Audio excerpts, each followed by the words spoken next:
Kompas TV pun sempat memberitakannya pada 28 Maret 2018 dan diunggah di akun YouTube dengan judul "Terbukti Hoax, Pembuat Video Telur Palsu Minta Maaf". Polisi dan Suku Dinas Ketahanan Pangan, Kelautan, dan Pertanian Jakarta Pusat pun melakukan uji laboratorium. Hasilnya, telur yang disebut palsu justru telur ayam yang berkualitas bagus. Kepala Seksi Suku Dinas Ketahanan Pangan Jakarta, Hasudungan Sidabalok, menjelaskan, makin kenyal kuning telur, kualitasnya semakin bagus. Terkait telur palsu dari Tiongkok memang ada, namun telur tersebut tidak untuk dikonsumsi, melainkan hanya sebagai mainan anak-anak. Jadi klaim video penjelasan telur palsu yang beredar di Jakarta tersebut tidaklah benar atau hoax. Assalamualaikum warahmatullahi wabarakatuh. Perkenalkan, kami dari kelompok 4B akan menyampaikan hasil diskusi kami mengenai perubahan pasca panen telur. Kemudian lanjut ke latar belakang. Telur merupakan salah satu sumber protein hewani yang memiliki rasa lezat, mudah dicerna dan bergizi tinggi, sehingga digemari banyak orang. Telur mudah diperoleh dan harganya terjangkau.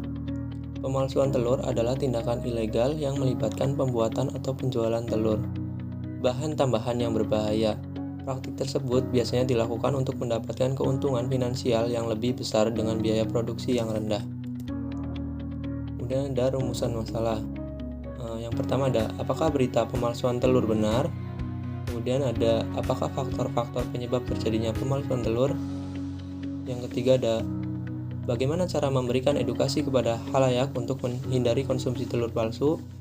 Yang keempat ada, apa saran agar pemalsuan telur tidak terjadi? Yang kelima ada, bagaimana karakteristik atau sifat telur yang berkualitas baik? Apakah berita pemalsuan telur itu benar? Dalam beberapa tahun terakhir, terdapat beberapa informasi dan pemberitahuan mengenai pemalsuan telur ayam. Adapun beberapa kasus tersebut yaitu Januari 2018 mengenai informasi berupa video dan foto proses pembuatan telur palsu. Berita tersebut sudah dikonfirmasi sebagai berita yang tidak benar dan hoax. Video dan foto yang beredar mengenai proses telur palsu yang diberitakan benar adanya, namun bukan telur konsumsi, melainkan replikasi telur yang ditunjukkan untuk mainan anak-anak. Adapun beberapa ciri-ciri telur yang dianggap sebagai ciri telur palsu oleh masyarakat, namun sebenarnya bukan. Yang pertama itu ada telur palsu memiliki selaput tipis yang menyelubungi putih dan kuning telurnya. Kemudian yang kedua adanya bercak merah atau hitam pada kuning telur. Ketiga, aroma telur tidak amis merupakan indikator kualitas telur. Telur yang tidak beraroma amis merupakan telur yang berkualitas baik. Keempat itu ada tekstur dan kuning telur yang kenyal, itu menandakan bahwa telur tersebut masih segar. Kemudian ada faktor-faktor yang menjadi penyebab mengapa pemalsuan telur itu dapat terjadi. Yang pertama itu ada lack of regulation, yaitu kurangnya pengawasan dan regulasi terhadap industri pangan yang dapat memungkinkan pelaku usaha tersebut melakukan pemalsuan produk. Kurangnya pengawasan kualitas produk tersebut dapat memungkinkan produk yang dijual itu tidak sesuai dengan standar untuk dipasarkan. Kemudian yang kedua ada faktor ekonomi, yaitu pelaku pemalsuan biasanya termotivasi oleh keuntungan finansial yang dapat diperoleh dari menjual telur palsu tersebut dengan harga yang lebih murah atau dengan mengganti bahan asli dengan bahan yang lebih murah untuk menurunkan biaya produksi. Kemudian yang ketiga itu ada technological advancement. Kemajuan teknologi dapat memungkinkan pelaku usaha untuk merekayasa produk pangan dengan lebih mudah dan efektif. Kemudian yang terakhir itu adanya pasar gelap. Adanya pasar gelap ini bisa menjadi penerima atau pendistribusi produk palsu yang membuat kegiatan pemalsuan tersebut mudah dilakukan. Kemudian ada cara memberikan edukasi kepada khalayak untuk menghindari konsumsi telur yang palsu jika dikaitkan dengan perubahan-perubahan pasca panen telur. Hal yang harus diperhatikan untuk melakukan edukasi masyarakat adalah dengan melakukan penyuluhan dengan tepat. Pemberitaan kabar mengenai telur palsu pastinya sangat berdampak bagi masyarakat. Masyarakat akan khawatir dan resah untuk membeli dan mengkonsumsi telur yang beredar di pasar.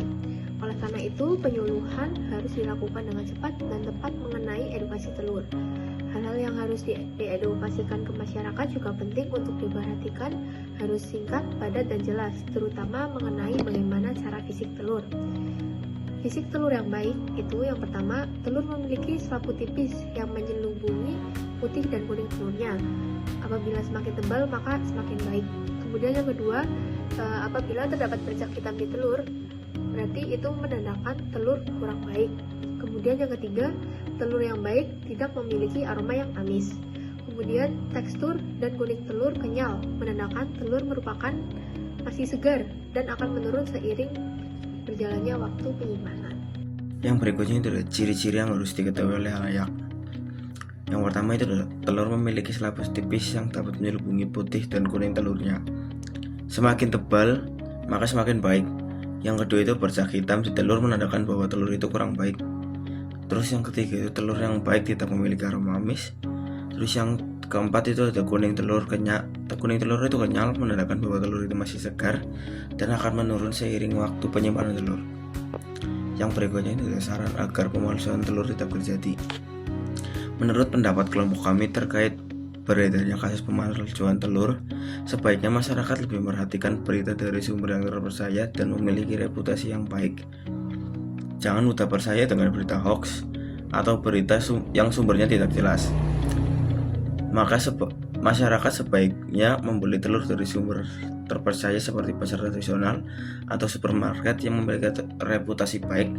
Saat membeli telur, sebaiknya masyarakat lebih memperhatikan karakteristik telur yang baik. Kesimpulan yang dapat diambil dari diskusi kelompok kami yaitu kesimpulan yang pertama, video dan foto yang beredar mengenai proses telur palsu yang diberitakan benar adanya. Namun bukan telur konsumsi, melainkan aplikasi telur yang ditunjukkan untuk mainan anak-anak. Kesimpulan yang kedua, fakta terjadinya pemalsuan telur tidak ada. Berdasarkan berbagai sumber, tidak ada bukti yang menunjukkan adanya telur palsu yang dijual di pasar. Kasus pemalsuan pangan umumnya terjadi karena beberapa faktor seperti lack of regulation, faktor ekonomi, technological advancement, dan pasar gelap. Kesimpulan yang ketiga, hal yang harus diperhatikan untuk melakukan edukasi masyarakat adalah melakukan penyuluhan dengan tepat, harus singkat, padat dan jelas, terutama mengenai bagaimana ciri fisik telur yang berkaitan dengan pemberitaan telur palsu.